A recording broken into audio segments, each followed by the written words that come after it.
Hello everyone. आज हम बात करेंगे हाइपोथेसिस और रिसर्च क्वेश्चन के बारे में। इनके बीच में क्या डिफरेंस होता है ये जानते हैं।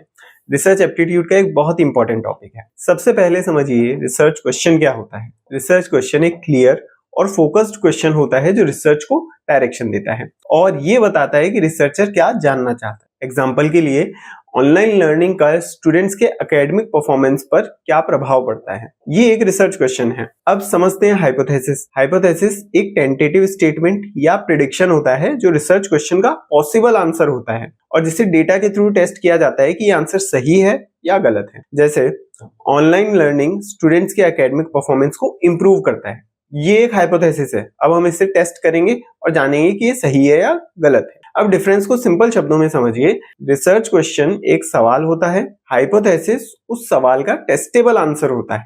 रिसर्च क्वेश्चन इंक्वायरी से रिलेटेड होता है जबकि हाइपोथेसिस टेस्टिंग से रिलेटेड होता है। रिसर्च क्वेश्चन क्वालिटेटिव और क्वांटिटेटिव दोनों रिसर्च में यूज हो सकता है, लेकिन हाइपोथेसिस ज्यादातर क्वांटिटेटिव रिसर्च में यूज होता है जिसे डेटा के थ्रू बाद में टेस्ट किया जाता है। तो समझ लीजिए रिसर्च क्वेश्चन रिसर्च की डायरेक्शन बताता है और हाइपोथेसिस रिसर्च को टेस्टेबल फ्रेमवर्क देता है।